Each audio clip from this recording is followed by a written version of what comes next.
This gentleman runs the world's largest cryptocurrency exchange.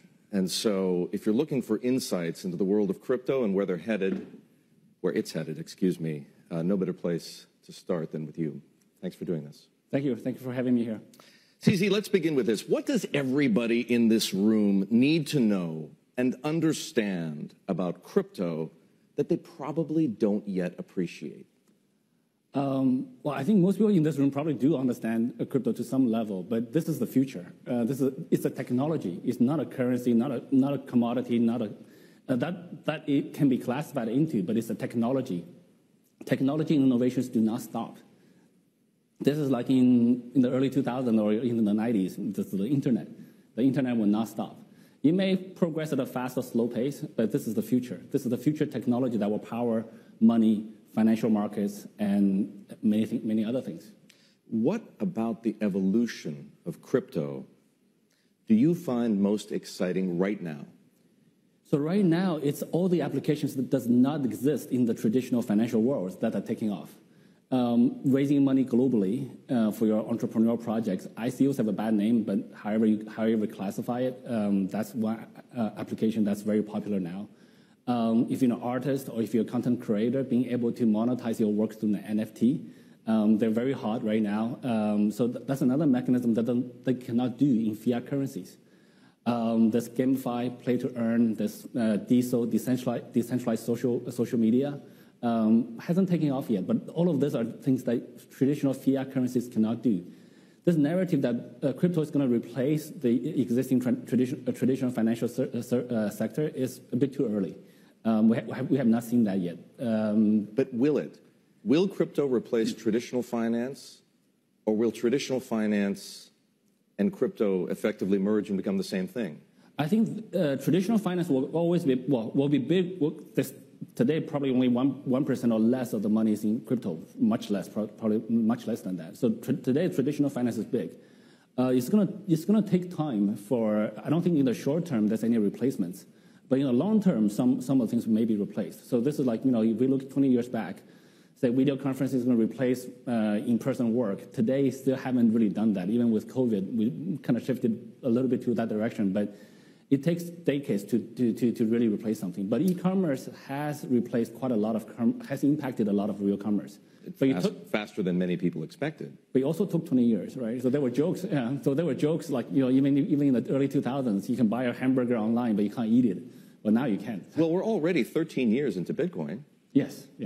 So I think, but still today, the applications in crypto are still, the ones that are taking off are the ones that are not available in traditional fiat currencies. Payments has not really taken off. It's one of those like really obvious first use cases, but it just hasn't really taken off. Why? Most of the payments, like if you pay for coffee, etc., it works pretty well today already. So you're using a credit card, or most people don't use cash now. You can use a mobile payment system. Works pretty well. But if you want to pay people across the world, then the traditional fiat currencies doesn't work that well. So I think it's those use cases that the traditional financial services don't cover that will take off first. Since you mentioned replacement, I feel like I have to ask you this question. Do you want to see crypto, whether it's Bitcoin or whether it's a variety of coins or something that we haven't yet seen, replace the US dollar as the world's reserve currency? Would that be a good thing? I'm actually not sure. It depends on how it's done. I think a direct replacement is probably not good. I think we should evolve the world in small incremental steps and not big moves. Whenever you have a big move, a big abrupt change is usually bad for most people. The current players may not be ready. The industry may not be ready. I think slow incremental change is probably the best. I think U.S. dollar serves its purpose. It's great, but we can do things that are rounded first, and then I think slow, gradual change is best because the impact to industries, to society needs to be managed. CZ, this week, Binance published what I'll call a crypto manifesto. It's the 10 fundamental rights for crypto users, and they include privacy, safe custody, robust liquidity, and safe access to some of the things that you've already talked about, emerging technologies such as NFTs and also staking and yield farming. I'd like to know, who are you most directly addressing with this manifesto? Regulators or rival exchanges? I think it's everybody. I think we want to get the message out there. We have been talking with regulators around the world quite a lot. Many of our users may not know that we're doing this. And there's different perceptions in different parts of the world, both on the user side, on the regulator side, on the existing financial players. They don't really understand crypto, and we think that we need to look at all of this holistically. You say regulation is inevitable. Yeah. Is that because you want it or can't stop it? I think we actually want regulation. I am not a complete libertarian. I'm not an anarchist. I don't believe human civilization is advanced enough to live in a world with no rules. I don't think our civilization is that advanced yet. So if we want to live, we probably will need some rules to work well, and those rules are regulations. And also, I think crypto adoption right now is probably around 5% globally, population-wise. Those 5% are early adopters. The rest of the 95% or the 90-something percent, most of the users probably will feel safer using a cryptocurrency exchange that's licensed, that have a local office, etc. Optimistically, how long do you think it will take to go from 5% today to 100% adoption, where people around the world are using crypto with as much comfort and ease as they use cash or credit cards or more and more these days mobile payments? I think it will take a couple of decades, to be honest, to reach 90-something percent. I think the adoption curve is always slow at the beginning, and in the middle you'll pick up, and then the last few part of the generation, like my parents' generation, probably will be harder for them to adopt. So it would again, and also I think a lot of the applications today are not done really well. So the applications need to improve. So I think that would take at least 1 to 2 decades, 10, 20 years. What I would describe as the clarion call in your world, the crypto world, is for what people describe as smart regulation. What's the difference between smart regulation and dumb regulation? Actually, there's a very simple difference. I got to be careful saying this. The dumb regulations are typically regulators who have a single metric, which is to reduce risk.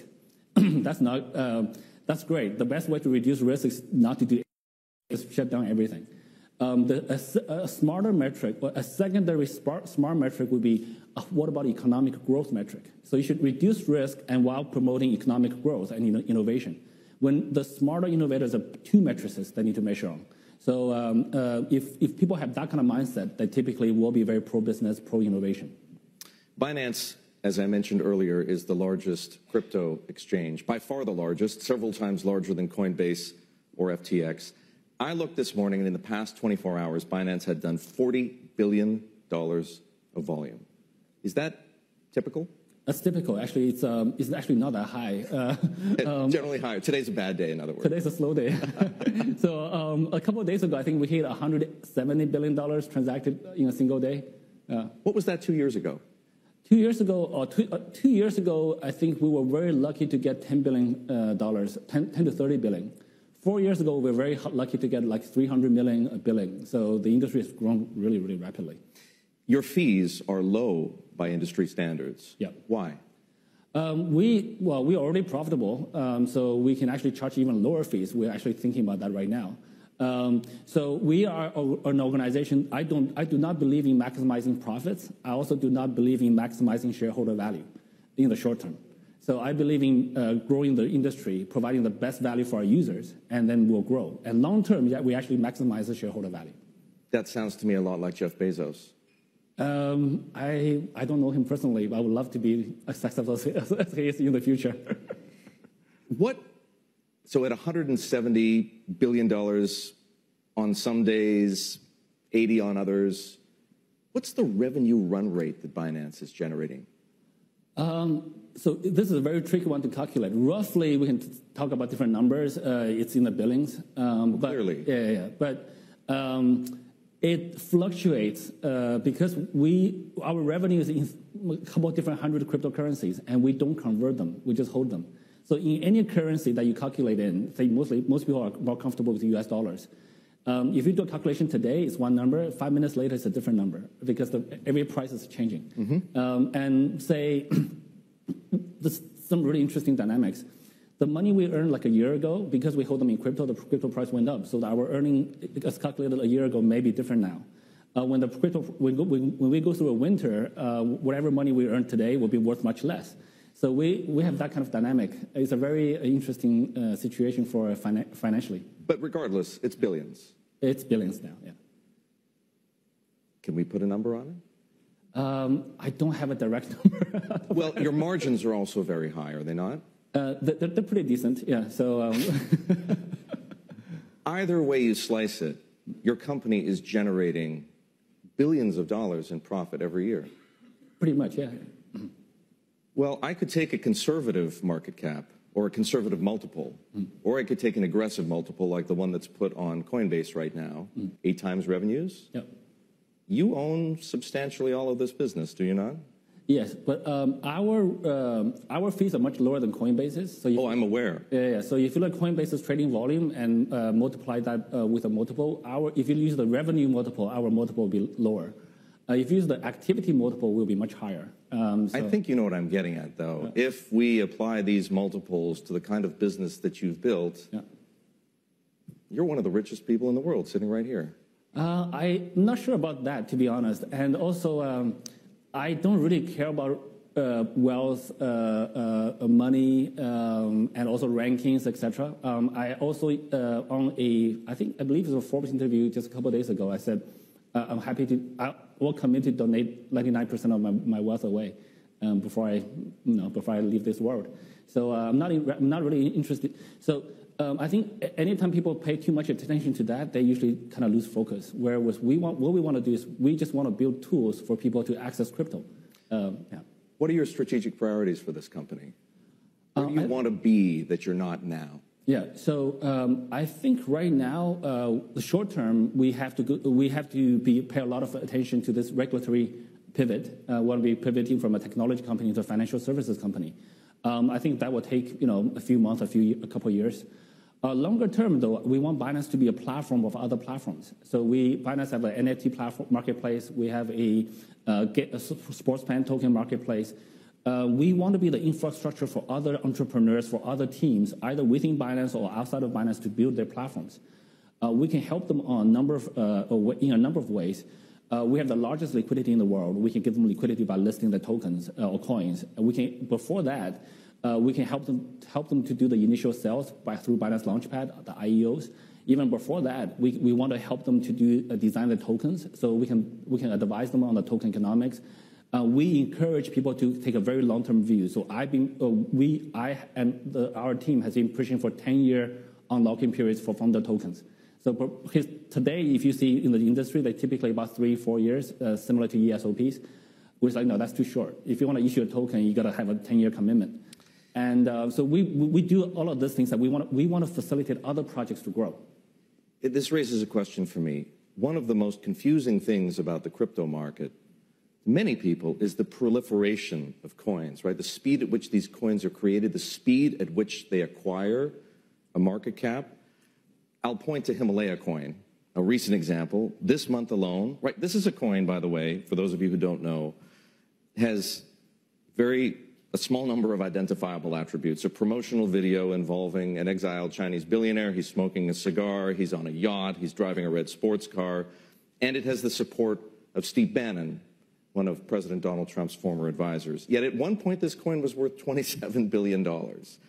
How do you, who understands this world, explain how this happens, how these coins are created out of evidently nothing and acquire market values? And I'm not just talking about Himalaya coin. It could be Dogecoin, which, as we know, started as kind of a joke, and Shiba Inu, which is a satirical take on Dogecoin. It's sort of a meta thing. Yeah. How does this work? So valuations are very subjective. So I think in addition to price and valuations, we need to look at liquidity. So you could issue a coin. You can issue some coin. Issue a trillion of them, and you just sell one at $1 to me, and now you suddenly have $1 trillion in theory. But if you want to cash out that $1 trillion, if you want to realize that $1 trillion, you need a lot more liquidity than that. I'm not going to pay $1 trillion, So we should look at some of these coins and apply a liquidity discount. Yes, and so you need to look at how much circulating supply is and how much trading volume, how much liquidity there is. There are a lot of coins which are issued, but they have very small, large total supply, very small circulating supply, and the people are not careful, they push the price up. And promotional videos and other things could help it. But longer term, the coin has to have value. The market will catch up. The markets will understand it. And this is why for Binance, when we list coins, we only list coins that has decent enough circulating supply. So we want to avoid this kind of spikes. And if you have enough people trading this coin and the circulating supply percentage-wise is large enough, then you'll reach some kind of a real market-driven value. Yeah. Part of your engagement with regulators has been on a search for a new headquarters. Where do you think it's going? What's on the short list? There's a few countries which are very pro-crypto in the world. And we do have a headquarters set up already entity-wise. I can't announce it today. We are actually communicating that with all the regulators we're communicating with first. And then I think in a very short period, we'll be able to publicize that. There are a number of regions which are very pro-crypto. I'm not saying this is where we will definitely base our headquarters in, but for example, if you look at UAE, if you look at France, and Singapore, these regions are all very pro-crypto. Now we have many advanced economies that are really wanting to bring this innovation in. So, yeah. Speaking of regulation, you're under the regulatory microscope in the United States and in the UK. There's some confusion between the distinction, or in the distinction between Binance and your U.S. business. What is the relationship between those two? Or does one own the other? Do you own them both? Is there a parent organization? Yeah, so there are two very independent organizations. I do sit on the chair. I'm the chairman of the board for Binance US. That's probably the only linkage between the two organizations. Binance US use Slack for internal communications. I don't have Slack installed on my phones or any device. So I'm actually not in the day-to-day operations. So I do have a chat with the CEO once every week or so, and that's it, yeah. Do they use the same technology? They do use this. So Binance.com provides the product and technology for Binance US. And there has been many misreportings about, Binance US have data in China or Binance.com. Binance.com or Binance US never had data in China. How do you see these investigations being resolved? First of all, I'm not sure what the investigations point to. There have been a lot of news coverage about investigations in the U.S. No U.S. regulators have ever publicly said anything about it. We are communicating with almost every single regulator around the world, and we feel that we have a pretty collaborative attitude, and we've been very helpful. So we want to hopefully keep it that way. Yeah. You mentioned in an interview a couple of months ago that the U.S. business had plans to raise some money in a financing round and eventually go public. Is that still the case? Yes, I think that will come out in about a month or two. That will close in about a month. And why are you raising money? I mean, we just established that you're immensely profitable and. Yeah, so we do want to diversify the cap table a little bit, and then Binance US has a route to go IPO in the US. Now there's a playbook. Coinbase did it, so it's very simple. Like, let's do everything that Coinbase did, compliance-wise, etc., and do it hopefully cheaper, and then put it at a lower cost, and hopefully attract users and IPO that. And from an IPO perspective, it's better to have a few rounds of financing before that. How much money do you want to raise in this pre-IPO financing round? I think for this one, it's a couple $100 million. I actually don't know exactly the number. Yeah. What about Binance, the parent company? Do you see that going public ever? So right now, it's not clear. We're not ruling anything out. But Binance.com is a much larger entity, and we also need to look at regulations in different parts of the world to see where to IPO. And to be honest, in 5-10 years, we may see a merge between cryptocurrency exchanges and security exchanges. The cryptocurrency exchange may be able to support tokenized securities or security tokens. In those cases, it may be possible to just list on a cryptocurrency exchange, and we have we have a pretty decent liquidity. So. May be able to bypass the stock market altogether. It's not maybe there will be a merge at some point. It's not it's very hard to predict what the future looks like in 5-10 years, and I think that's the minimum amount of time it will take for us to IPO anyway. So The future has a lot of uncertainties, but we're open to all possibilities. Do you see China reversing its ban on cryptocurrency trading? Short answer is no, but I want to also make a clarification there. China did not ban crypto. They just banned crypto exchanges and ICOs. There's a very strong distinction. Yes, there is. So, and China, in fact, is actually issuing their own cryptocurrencies, the CBDC, and holding Bitcoin is perfectly legal in China. But running a cryptocurrency exchange in China is deemed as not kosher anymore. And that was the case even 4 years ago. So I don't see that changing anytime soon. I think China will try to push their central bank digital currency pretty hard, and they will at least try for 5, 10, 20 years and see how it works. Yeah, maybe not 20, but at least 5 years, I think. CZ, let's finish with this.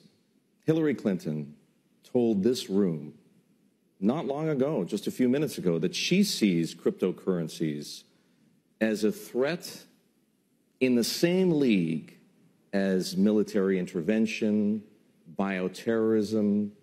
It's a threat. She sees it as a threat to American sovereignty. She sees it as a threat to the status of the U.S. dollar as a reserve currency. Should people see crypto as a threat? I think that's a very personal view. Anybody can choose their own stance, but a better view would be to embrace it. So, like for example, for Binance, we run a centralized exchange, and that decentralized exchanges, which could threaten our centralized business. What do? We embrace it fully. We invest very heavily in that. We get multiple teams working on that technology, and we want to own it. We want to have a stake in it. We don't really need to. We can't own, but we want to own we want to have the technology. We want to have the expertise, and we want to grow that. The best way to protect yourself against something that can potentially disrupt you in any way, is to become that. Is to invest very heavily with that. So if you look at Kodak, right? So Kodak they invented digital cameras, but they were so protective of their film cells. They probably had their senior managers' KPIs set in film cells, like, a couple of decades ago.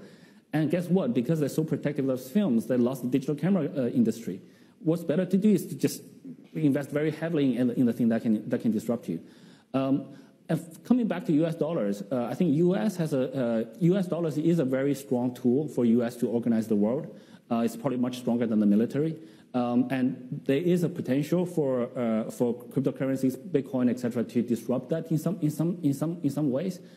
But internet has this disruption power to traditional commerce businesses. Guess what? U.S. got that. Amazon's based in the U.S., Google's in the U.S., Facebook, Twitter, et cetera. If U.S. had that if the U.S. didn't embrace that innovation, those companies may not be in the U.S. Those companies may be elsewhere. And so now you got a balance between wanting to attract technology innovation, embracing that, or just say protect our film industry and have that go elsewhere. But the technology will develop around the world. You cannot erase a concept from 4 million people's heads, 400 million people's heads. So I think a better way is to say, okay, no, there is some potential for disruption power, but let's not view that as a threat. Let's view that as an innovation. Let's embrace it. That's a much better way. CZ, this has been great.